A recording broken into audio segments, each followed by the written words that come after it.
भाइ बहिनीहरू स्वागत छ तपाईँलाई फेरि पनि नेपाल अनलाइन स्कुलमा आएर आज हामी के पढ्दैछौँ सोसियल अर्गनाइजेसनको बारेमा है।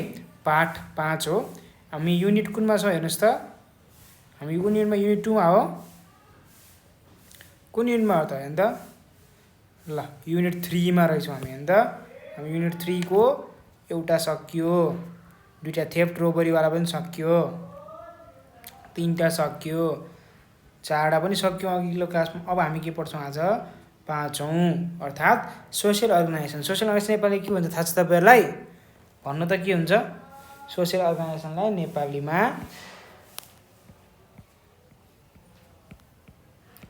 सामाजिक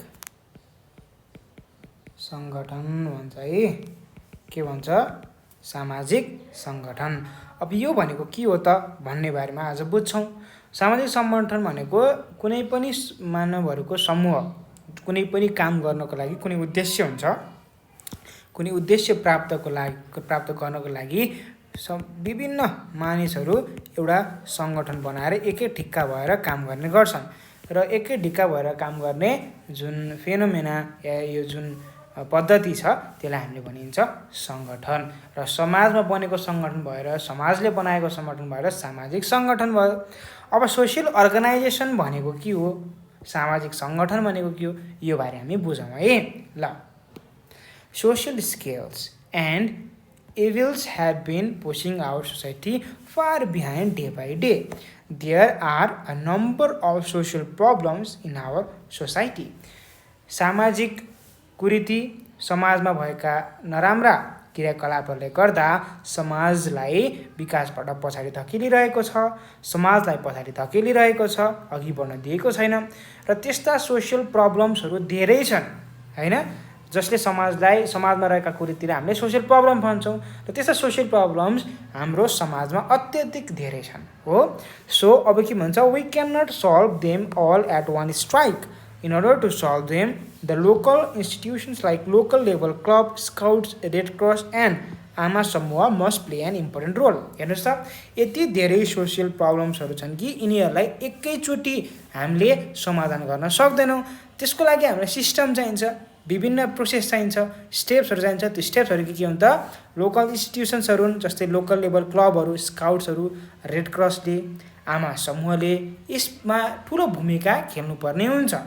जस्तै अब rescue a youth victim of bad habit भन्ने कुरा सानो यहाँ दिएको छ एउटा प्याराग्राफ, हेर्नुहोस् है। A youth in a village used to take drugs and disturb the society. His parents counseled him a lot, but their counsel had no effect on him. एउटा युवा भिलेजमा ड्रग्स खाएर, गाँजा खाएर समाजलाई समस्या पारिरहेको थियो, हल्लाखोर गरिरहेको थियो। उसको आमा बुवाले उसलाई सम्झाउँदा पनि उसले टेरेन, उसले मानेन। But their counsel had no effect on him. केही पनि इफेक्ट भएन. He would rather argue with them. His father was much upset, informed the police. अब उनीहरूसित झगडा गर्थ्यो, उनीहरूसित नै बहस गर्थ्यो है, आर्ग्यु गर्थ्यो। त्यही भएर उसको बुवाले दिक्क भएर, अपसेट भएर पुलिसलाई भन्न पुगे। The police had to use a great force to get hold of him. While using force to catch him, his eye got injured. His father was worried if it would lose his eyesight, so he sought help in the community. हो, अब कुरा के छ, अब great force use गर्नु पर्यो, पिट्नु पर्यो, लगाएर काम गर्नु पर्यो। त्यो गरिरहँदाखेरि छोपिरहँदा उसको आँखामा थोरै चोट लाग्यो। र चोट लागिसकेपछि आफ्नो छोरा न हो, छोराको माया लाग्यो, केही होला भनेर उसले ही shout help in the community भनेको उसले समुदायमा उसले सहयोग माग्यो हो, गुहार्यो। The members of the club assembled भनेको जम्मा भए। They pleaded that such person should not be taken to the police हो। सो उनीहरूले भने, अब यहाँ प्लिडेड भनेको के हो? प्लिडेड भनेको बिन्ती गर्नु। के गर्नु?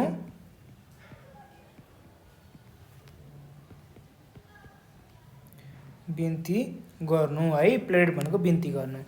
That such person should not be taken to police. यस्तो मान्छेलाई पुलिसमा नलानुहोस्. First, he should be taken to rehabilitation center to get rid of his bad habit and take legal action. अब रिहेबिलिटेसन सेन्टर भनेको के हो त? सुधार केन्द्र. रिहेबिलिटेसन सेन्टर भनेको के हो? हामीले भन्छौँ नि सुधार केन्द्र. The youth was admitted to rehabilitation center. He was rid of his bad habit was imprisoned for trapping his friends and juniors in drugs. He was rid of his bad habit and was imprisoned. पहिला उसलाई खराब बानीबाट निकालियो हो, अनि त्यसपछि उसलाई आफ्नो साथी लगायतको व्यक्तिहरूलाई ड्रग्सको केसमा ल्याएको भएर उसलाई कारवाही गरियो, legal action. Today he has realised that a bad habit takes away time, prestige, health and wealth. Now he says nobody should do whatever he had done. यस्तो भन्दैछ, ब्याड ह्याबिटले, खराब बानीले उसको समय खेर फालिदिन्छ, उसको प्रेस्टिज भनेको इज्जतलाई हानि पुग्छ, उसको स्वास्थ्यमा हानि पुग्छ र उसको सम्पत्तिमा पनि हानि पुग्छ भनिएको छ. ठिक छ. त्यस्तै we all read newspapers or listen to the radio or watch television. Examples to undo social problems by Youth Club and Ama Samuha come in the means of communication. Local level contribution in the social service and other similar institutions have helped resolve social problems. So, हामी newspaper पढ्छौँ, radio सुन्छौँ, television हेर्छौँ. Examples to undo social problems. अब जति पनि समस्याहरू आएका छन्, सामाजिक समस्याहरू, त्यसलाई समाधान गर्न युथ क्लब आमा समूहले खेलेका विभिन्न भूमिकाहरू पनि हामीले सुन्छौँ. Local level contribution in the social service and the other similar institutions have help resolve social problems. र यस्ता सङ्घ संस्थाहरूले हामीलाई समस्याहरू समाधान गर्न धेरै ठुलो सहयोग पुर्याएको छ. It generated a sense of cooperation and partnership with local institution. एक अर्कालाई सहयोग गर्दै उनीहरू काम गरिरहेका छन् पार्टनरसिपमा. Social problems and evils can be eliminated by the social problems and evils can be eliminated by the joint effort of local institutions and involvement of the local people. इन्स्टिट्युसनले मात्र भएर पुग्दैन, सँगसँगै त्यहाँ भएका लोकल पिपलले पनि सहयोग गर्नुपर्छ भन्ने कुरा गरिएको छ हो. अब हामी सामाजिक सङ्गठनको महत्त्व के हो, सामाजिक सङ्गठन के को लागि काम गर्छ भन्ने बारे हामी स्पष्ट भयो है. अब त्यस्तै गरी अब हामी क्रियाकलापहरू गर्छौँ है. क्रियाकलाप भनेको अब हामी एक्टिभिटिजहरूमा जाँदैछौँ. हाउ, अब क्वेसन नम्बर 1 मा के छ भन्दाखेरि, क्वेसन नम्बर 1 मा के छ भन्दाखेरि, how can a local club help eliminate social problems and social evils. सोसियलमा, समाजमा भएका नकारात्मक व्यवहार कुरीतिहरूलाई कसरी चाहिँ लोकल क्लबहरूले हेल्प गर्छन् त. हेर्नुहोस् त, यो माथि लेखेको छ हो. कसरी हेल्प गर्छ त भन्दाखेरि हेर्नुहोस् त, यहाँ हेरौँ है ल. अब कुरा के हुन्छ भन्दा कसरी हेल्प गर्छ भन्दाखेरि उनीहरूले जस्तै फर इक्जाम्पल तपाईँलाई मैले पोइन्ट्स दिन्छु. एउटा चाहिँ एजुकेट पिपल होइन, एउटा अर्को भनेको टेक एप्रोप्रिएट एक्सन्स होइन, अनि अर्को टिप्नु त help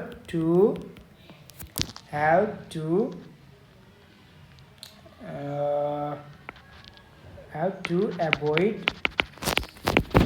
bad habits of people होइन, help to avoid conflict हो. ठिक छ, भेरी नाइस. अब हामी के गर्छौँ त भन्दा, what kinds of activities do Red Cross and Scouts do to solve social problems. जस्तै रेड क्रस र स्काउटले के गर्छन् भन्दा, एउटा टिप्नुहोस् त, एउटा help to resolve the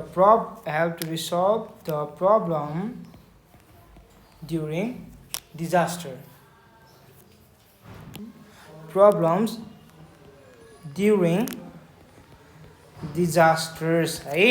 त्यस्तै अर्को कुरा के हुन्छ भन्दाखेरि अर्को कुरा के हुन्छ, दे टिच सोसियल डिसिप्लिन है, दे टिच सोसियल डिसिप्लिन है टु पिपल होइन। त्यस्तै अरू स्काउट र रेड क्रस सोसाइटीले के गर्छ, they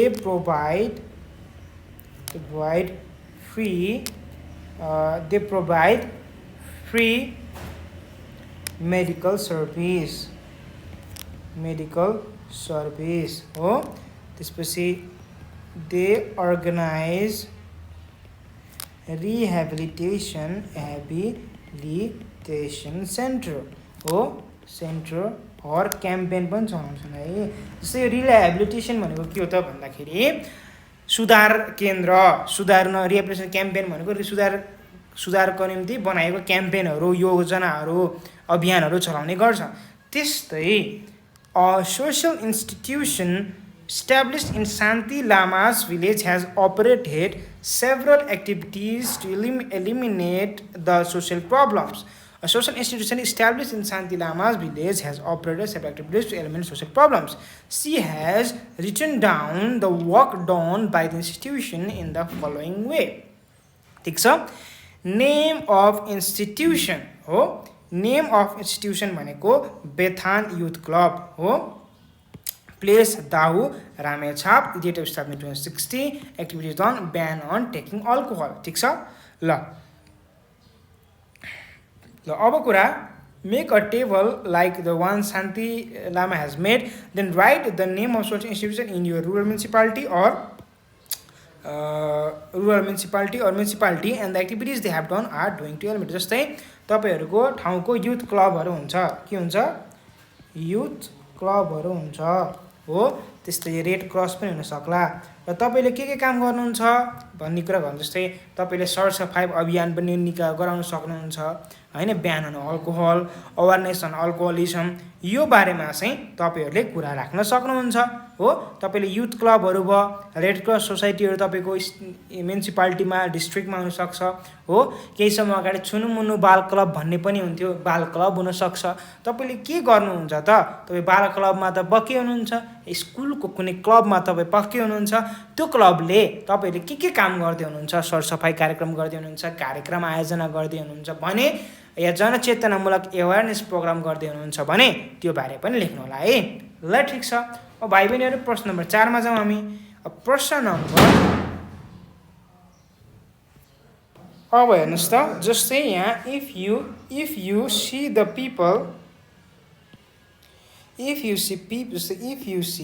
people addicted to the drugs and alcohol in your community, how will you help to get rid of them, this parents? जस्तै अब यही कुरा हो, जस्तो तपाईँले एजुकेट गर्नु पऱ्यो, तपाईँले अवेर गर्नु पऱ्यो, तपाईँले रिहेबिलिटेसन सेन्टरमा गएर तपाईँले भन्नु पऱ्यो, उसको प्यारेन्ट्सलाई इन्फर्म गर्नु पऱ्यो होइन, यस्तै कुराहरू हुन्। र प्रश्न नम्बर 5 मा अर्थात् क्वेसन नम्बर 5 मा के छ, read the incident given in the lesson and discuss the following questions. अब हेर्नुहोस् है, प्रश्न नम्बर 1 ए मा, what did the youth used to do? अब युथले के गर्थ्यो त भन्दाखेरि, he used to take drugs. के गर्थ्यो? used to take drugs होइन। युथको यहाँ दिएको छ नि, यहाँ त स्टोरीमा दिएको छ नि, यहाँ यो चाहिँ भनेको है, टेक ड्रग्स हो। why was he taken by the police? he did not होइन, यो उसलाई किन भन्दाखेरि उसलाई he disturbed the society, सोसाइटीमा उसले समस्या पारेको प्रिसा भने। how did his eye get injured? while police was catching him. ठिक छ। what should be done to a person who does evil practices? के गर्नुपर्छ? he should be taken to rehabilitation center and He should be taken to rehabilitation center and legal action should be taken. Should be taken afterwards. ठिक छ, okay. अब who took the you to the rehabilitation centre, कसले लग्यो हेर्नुहोस् त, यहाँ माथि कसले लग्यो रिहेबिलिटेसन सेन्टर, ल हेर्नुहोस् त, मेम्बर्स अफ युथ, हेर्नुहोस् त, he's out in the community, members of club assemble, क्लबले, युथ क्लबले चाहिँ, त युथ वा चाहिँ युथ क्लबले चाहिँ, कसले, युथ क्लबले हो, युथ क्लब वा कम्युनिटीले, अर कम्युनिटीले भन्न सक्यो है, ठिक छ। त्यस्तै वाट वुड, अब यहाँ अर्को क्वेसन छुट्यो छ यहाँ, I guess, yes, punish them according to law or torment them भनेको छ। अब यस्तो छ, सबैभन्दा पहिला रिहेबिलिटेसन सेन्टरमा पठाउने र त्यसपछि मात्र उसलाई चाहिँ लिगल एक्सन लिने, उसलाई टर्मेन्ट देम भनेको उसलाई टिच गर्नुपर्छ, त्यो चाहिँ राम्रो हुन्छ। अब जस्तै यहाँ टर्मेन्ट भनेको के थाहा छ तपाईँलाई?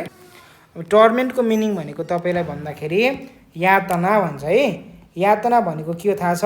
कुनै पनि मान्छेको शारीरिक रूपबाट उसलाई दण्ड दिनु भनेको त्यो चाहिँ यातना भयो, त्यसलाई भनिन्छ टर्मेन्ट है। त्यस्तै अब यीमा हेर्नुहोस् त, who took the youth to rehabilitation centre, यो त कसले भने? युथ क्लबले, हामी माथि पढिसकेका छौँ नि है। त्यस्तै प्रश्न नम्बर एफमा हेर्नुहोस् त, what would have happened if the youth had not been taken to rehabilitation centre but given punishment, यदि उसलाई पनिसमेन्ट मात्र दिइन्थ्यो भने, उसलाई रिहेबिलिटेसन सेन्टरमा नलगेको भए के हुन्थ्यो? उसमा के हुन्थ्यो त भन्दा, के भन्दा, he would have injured, he would have get more injured, get injured हो। त्यस्तै अर्को के हुन्थ्यो? अर्को के हुन्थ्यो त? अनि अर्को, he would have gone with wrong mentality हो। यसरी चाहिँ तपाईँले गर्न सक्नुहुन्छ, यस्तै गर्दै तपाईँले गर्न सक्नु। अब हाम्रो अर्को च्याप्टर 6मा रहेको छ, हेर्नुहोस् त भाइ बहिनी, च्याप्टर 6 के छ? Role of our local level, role of our local level. यो बारेमा हामी अर्को कक्षामा पढ्छौँ। अहिलेको लागि बिदा माग्छौँ। तपाईँ पनि कुनै क्लबमा हुनुहुन्छ भने सबैलाई सहयोग गर, कोअपरेसनको भावनाले हो। जो मान्छेले समस्या गरिरहेको छ समाजमा, उहाँलाई सही बाटो देखाउने, सोसाइटीलाई सोसियल इभिल्स, सोसियल प्रब्लम्सहरूबाट बचाउने काम चाहिँ तपाईँहरूको नै काम हो है। आफू बच्चा छु भनेर सोध्नु हुँदैन, समाजमा तपाईँले पनि त्यही जिम्मेवारी रहेको छ, त्यो पुरा गर्नुपर्छ ल। र अब हामी अर्को क्लासमा भेट्छौँ। बाई बाई भाइ बहिनीहरू।